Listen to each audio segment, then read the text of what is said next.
یا ایھا الذین آمنوا لا تقولوا راعنا وقولوا انظرنا واسمعوا وللکافرین عذاب علیم۔ نبی پاک صلی اللہ علیہ وسلم کی خدمت میں یہودی جب آتے نا تو ہر طرح سے کوشش کرتے کسی نہ کسی طرح سے ان کو ضرر ہو سہی، جس سے انسان کو عداوت ہوتی ہے، دشمنی ہوتی ہے، آدمی دشمنی جب ٹھان لیتا ہے تو پھر آدمی کیا کوشش کرتا ہے وہ کسی طرح سے یہ ختم ہو جائے کسی طرح سے۔ اللہ اکبر۔ تو اس طرح سے یہودی رسول پاک صلی اللہ علیہ وسلم کی خدمت میں آتے اور ہر قسم کی اذیت اور تکلیف دینے کی کوشش کرتے، اور آپ علیہ السلام کے پاس آگے بیٹھتے، بات سنتے، لیکن چونکہ اندر حسد اور کینہ اور بغض بھرا ہوا ہوتا تھا تو صحابہ نبی اسلام کی جب بات سنتے نا تو کہتے راعنا یا رسول اللہ، اللہ کے رسول ہماری رعایت فرمائیے، ہمیں دوبارہ بتائیے۔ تو یہودی اس لفظ کو سن لیا، انہوں نے اس لفظ کو کھینچ کر کہا راعنا یا رسول اللہ۔ راعنا کا معنی اے چرواہے، اور راعنا کا معنی ہے ہماری رعایت کیجیے۔ تو یہودی اس سے مراد گالی لیتے تھے، تو مسلمانوں کو منع کیا کہ بھائی تم ایسا لفظ مت کہو جس میں دو احتمال نکلتے ہوں، یہ بھی ہو سکتا ہو یہ بھی ہو سکتا ہو، غلط معنی بھی ہے ٹھیک معنی بھی ہے۔ آپ گو کہ غلط معنی مراد نہیں لیتے ہو، لیکن آپ ایسا موہوم لفظ کیوں بولتے ہو، ذو معنی لفظ آپ کیوں بولتے ہو، سمجھے جی؟ تو اس لیے ایسے الفاظ سے احتیاط کیا جائے۔ تو یا ایھا الذین آمنوا لا تقولوا راعنا، اے ایمان والو، لا تقولوا مت کہا کرو راعنا، راعنا مت کہا کرو۔ راعنا کا معنی کیا ہے؟ ہماری رعایت کیجیے۔ وقول انظرنا، اور اس کے بدلے میں آپ یہ کہا کرو انظرنا کہا کرو۔ انظرنا، انظرنا کا معنی وہی ہے ہمیں دیکھیے، لیکن اس میں دوسرا احتمال نہیں ہے۔ واسمعوا، اور توجہ سے سنا کرو تاکہ تمہیں یہ کہنے کی ضرورت ہی نہ پڑے۔ وللکافرین عذاب علیم، اور جو نبی کی شان میں گستاخیاں کرتے ہیں، یہاں آ کر مجلس میں بیٹھ کر چالاکیاں کرتے ہیں، فرمایا ان کے لیے دردناک عذاب ہے۔ اب ایک بات بڑی اہم ہے، سمجھنے کی ضرورت ہے کہ اب اس آیت کو برقرار اللہ پاک نے رکھا، حالانکہ قرآن مجید کی بے شمار ایسی آیات بھی ہیں کہ جو نازل ہوئی اس زمانے میں اور پھر اللہ پاک نے ان کو واپس لے لیا، منسوخ ہو گئی۔ جیسا کہ سورۃ الطلاق 28ویں سے بارے میں ہے، 2 رکوع ہے۔ حضرت عائشہ رضی اللہ تعالیٰ عنہ ارشاد فرماتی ہے سورۃ الطلاق سورۃ النساء جتنی تھی اتنی بڑی تھی، اللہ نے وہ مضامین واپس لے لیے، منسوخ ہو گئے۔ تو اس آیت کو اللہ پاک نے کیوں برقرار رکھا، منسوخ کیوں نہیں ہوئی؟ اس لیے کہ اب تو نہ تو نبی موجود ہے اور نہ اب لفظ راعنا کی کوئی بات ہے، نہ انظرنا کی کوئی بات ہے۔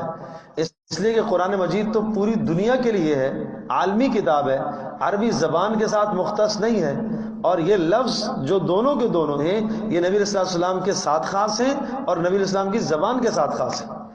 زبان بھی عربی ہو تو تب، اور مجلس بھی ہو نبی کی تو تب، لیکن لفظوں کو اس مضمون کو برقرار رکھا، اشارہ اس بات کی طرف ہے، اشارہ اس بات کی طرف ہے کہ اللہ تبارک تعالیٰ کو وہ لفظ بھی گوارا نہیں جو یہودی بولتے ہیں۔ تو اگر تم یہودیوں کی ثقافت کو اختیار کرو گے، ان کی تہذیب اور ان کے چال چلن کو لوگے تو اللہ کو کیسے پسند؟ اس مضمون کو سمجھانے کے لیے شاید کو برقرار رکھا۔ یا ایھا الذین آمنوا لا تقولوا راعنا، اے ایمان والو مت کہا کرو راعنا، وقول انظرنا، اور کہا کرو انظرنا، ہم ہاں انظرنا کہہ دیا کرو، واسمعوا، اور توجہ سے سنا کرو، وللکافرین عذاب علیم، اور کافروں کے لیے ہے عذاب دردناک۔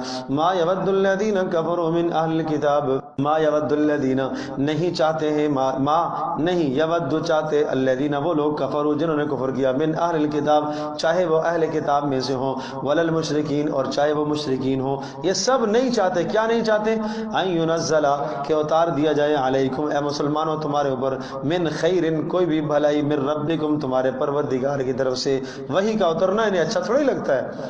واللہ یختص برحمتہ من یشاء، اور اللہ تبارک تعالی خاص کر لیتا ہے، مختص کر لیتا ہے برحمتہ اپنی رحمت کے ساتھ، من یشاء جسے چاہتا ہے، واللہ ذو الفضل العظیم، اور اللہ تبارک تعالی خوب فضل فرمانے والا ہے۔ ما ننسخ من آیت او ننسها نأتی بخیر منها او مثلها، ما ننسخ، اللہ نے جواب دیا ما ننسخ من آیت، جس آیت کو ہم منسوخ کرتے ہیں، او ننسها یا اس کو ہم بلا دیتے ہیں، نأتی بخیر منها ہم اس سے بہتر لے کر آتے ہیں، او مثلها یا اس سے اچھی یا اسی کی طرح کی۔ علم تعلم کیا یہ تو نہیں جانتا، ان اللہ علی کل شیء قدیر اللہ پاک ہر چیز پر قدرت رکھنے والا ہے۔ جب یہ بات آئی نا کہ بھائی آج کے بعد تم راعنا نہ کہا کرو، انظر نہ کہا کرو، تو کچھ لوگ کہنے لگے یہ کیا بات ہے، یہ نبی ایک دن کسی بات کا حکم دیتا ہے اگلے دن اس سے منع کر دیتا ہے، پہلے ٹھیک تھا اور اب منع کر دیا کہ یہ نہیں کہنا، یہ کیا بات ہے، یہ منسوخ ہو گیا۔ تو جب جب بات کوئی منسوخ ہو جاتی تو اس پر یہ اشکال کر دے تو اس پر جواب دیا کہ اللہ تبارک و تعالیٰ نے ارشاد فرمایا کہ ہم جانتے ہیں کہ اس وقت تمہارے لیے کیا بہتر ہے، کون سا کام بہتر ہے، جس آیت کو ہم منسوخ کرتے ہیں اس سے بہتر ہم تمہیں دیتے ہیں، یا اس کی طرح کی ہم تمہیں دوسری دیتے ہیں۔ یہاں ایک بات اور ذہن نشین فرما لیں کہ منسوخ کیوں ہوتا ہے۔ دیکھو، امت کی تربیت کی گئی اور ابتدا میں تربیت کی گئی جس طرح سے ایک مریض حد درجے کا بیمار ہوتا ہے اور بیمار جو ہے اسے کیا کرتا ہے، ڈاکٹر اور طبیب اسے ایک دوا دیتا ہے اور چند دن تک وہ دوا استعمال کراتا ہے اور اس کے بعد دوا بدل دیتا ہے۔ یہ معنی نہیں ہے کہ پہلے والی دوا غلط تھی، پہلے آپ کا معدہ اس دوسری دوا کو قبول کرنے کی صلاحیت نہیں رکھتا تھا، پہلے صلاحیت بنائی گئی ہے، اب دوسری دوا آپ کو دی گئی ہے۔ بالکل اسی طرح سے پہلے امت کا مزاج اور تھا، اس مزاج کو بدلنے کے لیے کچھ احکام آئے، اور جب مزاج بدل گیا تو پھر اللہ پاک نے دوسرے احکام عطا فرمائے۔ تو اس طرح سے یہ منسوخ کا سلسلہ ہے۔ علم تعلم ان اللہ، علم تعلم کیا تو نہیں جانتا، ان اللہ پاک وہ ذات ہے، لہ ملک السماوات والارض، آسمانوں اور زمینوں کے اندر جو کچھ ہے اسی کے لیے ہے، وما لکم من دون اللہ، اور نہیں ہے اللہ کے سوا، وما لکم نہیں ہے تمہارے لیے من دون اللہ اللہ کے سوا، من ولی کوئی مددگار، ولا نصیر ہے نہیں، ولی کوئی مددگار، ولا نصیر اور کوئی عذاب کا روکنے والا۔ ولی کام بنانے والا جو آپ کی مشکل میں کام آئے، اور نصیر جو مدد کرے۔